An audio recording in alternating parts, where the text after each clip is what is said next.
Jeszcze nie dosyć znaczy powiem, nie cały to jest zaraz prawie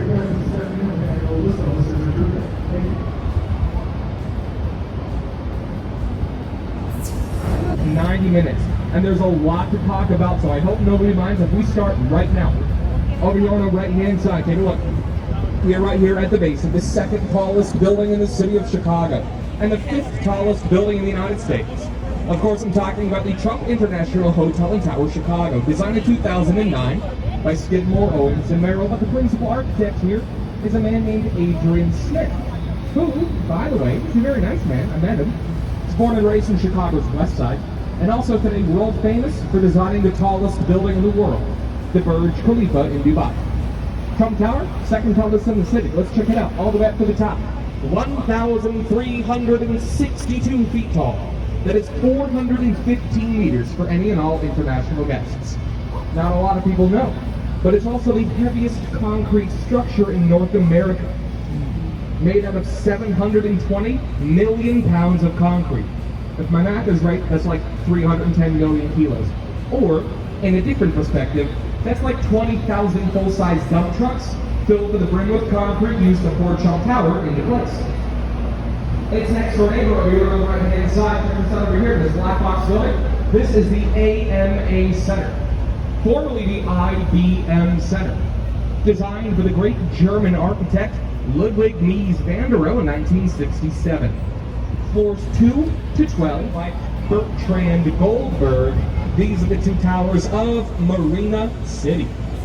If you want to think about Marina City here structurally, think of these two towers like flowers. They've got a central elevator core or stem of the flower, and the rooms are the flower petals. Thinner at the door, and wider as you get out towards the balconies.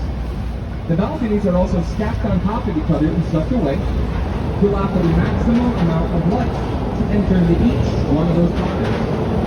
Coming up here on our right-hand side again, you're guys going to see the RPMC sign here, the little orange umbrellas here at the bottom.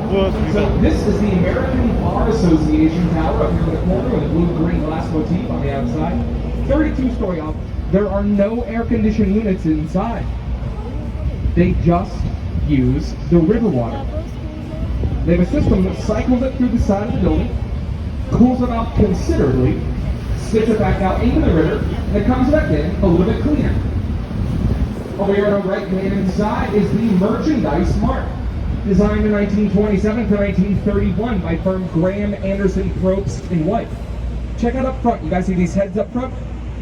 These are the heads of famous Chicago merchants, like Montgomery Ward and Marshall Fields, facing towards the Merchandise Mart. The Merchandise Mart at the bottom, condos at the top. The hallways for all the condos are, from our perspective, behind it, on the other side of it, which is to give everybody from their living room window views a beautiful view of the city of Chicago all around them. Up ahead of us on the left-hand side, this red brick building up here on the corner is the Fulton House building. The Fulton House here is the oldest building we're going to see on the tour. Designed in 1898 by Frank Abbott. Remodeled by architect Harry Weiss in 1982. You see his touch mostly on the outside. If you guys look up at the top, you're going to see these round, boat-like porthole windows that line the top of the building. And then also, as you look down, you see the starfish all around the windows. Harry Weiss loved nautical themes on his buildings. And you see them even more clearly over here on the left-hand side with his river cottages in 1988. I mean, it's got its own marina, more of the porthole windows. It's got all these triangles all over the place. The triangles are the same shapes of sails on his beloved sailing ship, because Harry Weiss was also a sailor, which is why he liked all these nautical themes.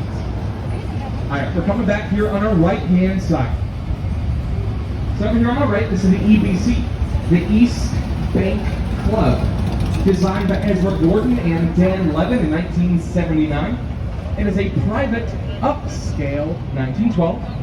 But instead of tearing it down like the original plan was, they instead chose to just gut it from the inside and rebuild it on the inside from the ground up into something completely different, like condos, a very popular type of living space in the city called the soft loft, which if you don't know, is just a lot of exposed wood, Exposed bricks, pipe, wires, concrete, make everyone work more efficiently, which I think was a pretty solid plan. Today, they're condos, but like I said, used to be the office headquarters for the Montgomery Ward Catalog Company. Now, if you're born after 1990, you have no idea what I'm talking about. So, allow me to elaborate. Montgomery Ward was pretty much just Amazon before Amazon was a thing, right? Except on paper. An actual physical catalog you could order anything you wanted to have it shipped right to your house.